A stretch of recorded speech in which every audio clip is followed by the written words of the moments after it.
Hi friends, welcome to our channel. तो आज चलतु आम हॉलिडे होमवर्क क्लास 9 रो संस्कृत आलोचना करवा। जदि आपण मैंने आम चैनल नुआ चैनल को सब्सक्राइब करूँ और भिडियोटी को आप सांगसाथी मानक सेयार करूँ। आपण सहित से उपकृत हो पारे। आउ एमती अधिक भिडियो देखापी नवम श्रेणी समस्त भिडियो गुड़िक आम चैनल अपलोड सर आपने चाहिए आम चैनल को जाकि समस्त भिडियो देखिपारे। तेज चलतु ता सब आलोचना करवा। प्रथम देछि स्वभाषायां वाक्याणाम उत्तरम लिखत। ये जहाँ सब 1 नंबर देछि ताको आमे निज भाषा रे उत्तर लिखिबा। सेमती 2 नंबर कहि संक्षेपण निज भाषा उत्तर लिखत। संक्षेप रे निज भाषा रे उत्तर लिखिबा। तेज चलतु स्टार्ट करवा। 1 नंबर क्वेश्चन क से बन रे बास करथुवा समस्त हरिण बराह बासुरकं को कोन कहिले।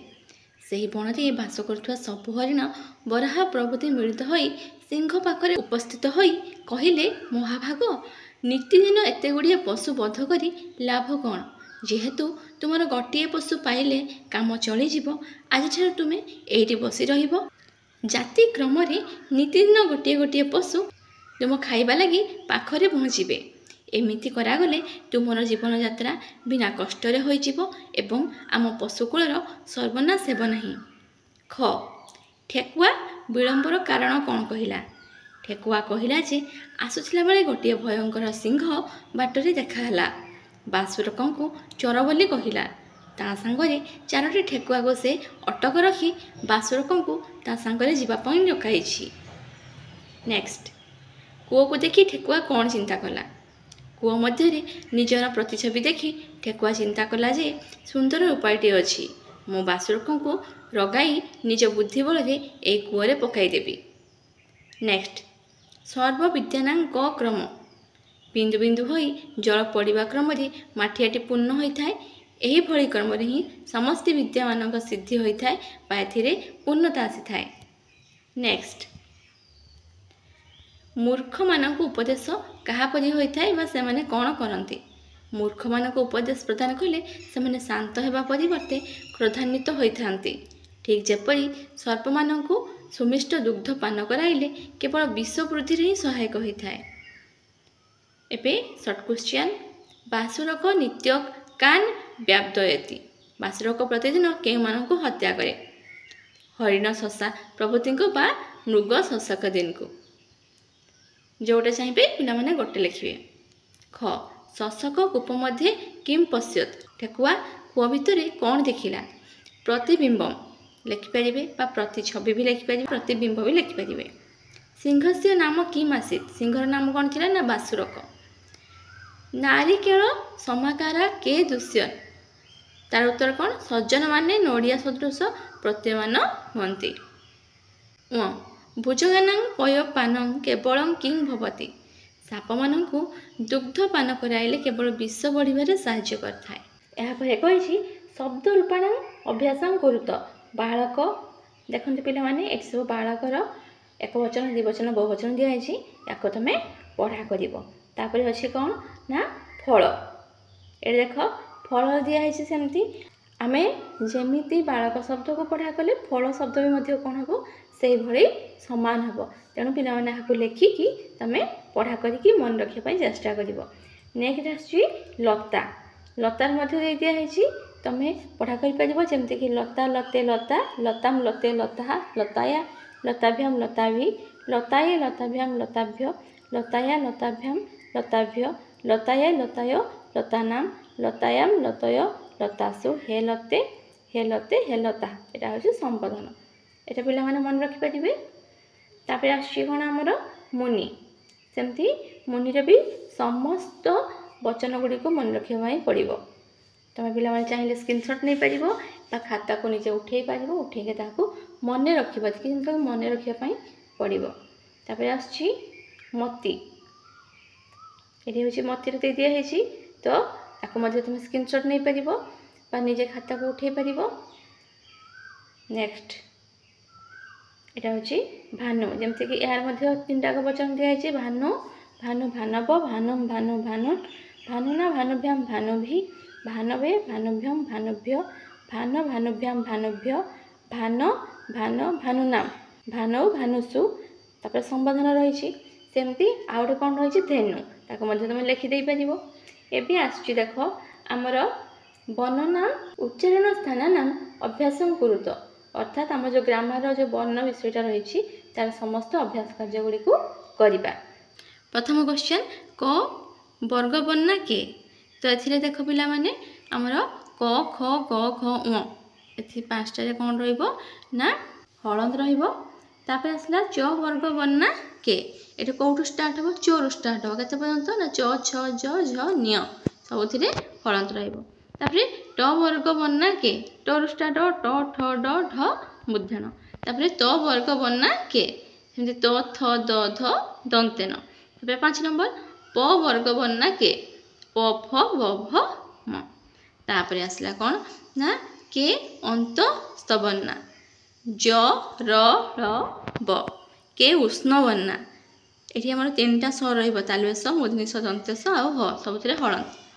तापरे 8 नंबर गच्छति इत्यस्मिन् पदे स्वर व्यंजनानि पृथक पृथक लिखत जमती कि आमर गच्छति अच्छी कौन ना गरे हलन युक्त अ युक्त चरे हलन युक्त छरे हलन युक्त अ युक्त तरे हलन युक्त इ सेमती करे कौन हम अ इ सेमती व्यंजन कौन हम गरे हलन चरे हलन छरे हलन तरे हलन। तापरे कौन देछि ना के अजग बाहावन्ना ये ठीक होची अनुसार विषक चंद्रबिंदु गटा। तापरे अनुस्वारस्य किंग स्वरूपम तार उत्तर होची मरे हलंद घटा। तापरे विसर्गस्य किंग स्वरूपम सठिक उत्तर होची क विसर्ग। नेक्स्ट संस्कृत वर्णमालायां कति वर्णा विद्यन्ते सठिक उत्तर होची ग 49। नेक्स्ट देखंतु केसांग वर्णानां उच्चारणं कर्णं अस्ति अ तापरे खटा होची आ गटा होची क घ होची ख ङ होची ग च होची घ छ होची ङ ज होची ह झ होची विसर्ग। तापरे 2 नंबर के तालव्य वर्णा करे इ खरे दीर्घ इ करे च घरे छ ङरे ज चरे झ छरे निय जरे ज झरे तालवेश। तापर 3 नंबर मूर्धन्य वर्णा के सन्ति एटार के हम ना रु रु ट ठ ड ढ मूर्धन र आ मूर्धनिश।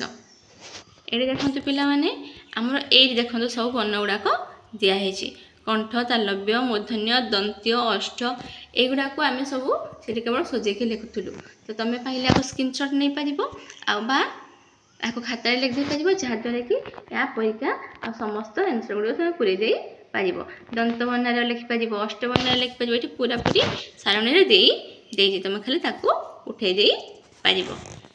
नेक्स्ट आसला कौन कही प्रसन्न इति पदे अस्वर संयुक्तानि व्यंजनानि लिखत गोटे एग्जांपल दे दीची सेमती आम कहार लिखा जागरण लिखा जागरणम इति पदे अस्वर संयुक्तानि व्यंजनानि लिखत तो कौन रहिबो ग र न सेमती मालाकार इति पदे आ स्वर संयुक्तानि व्यंजनानि लिखत माला ओ का बिलिखत इति पदे इ स्वर संयुक्तानि व्यंजनानि लिखत बी खरे होची ली गरे होची खरे हसिकार खी सेमती रूपेण इति पदे उ स्वर संयुक्त व्यंजन लिखत हूँ रु पुरुत इति पदे उ स्वर संयुक्त व्यंजने लिखत हूँ कु आ हूँ रु।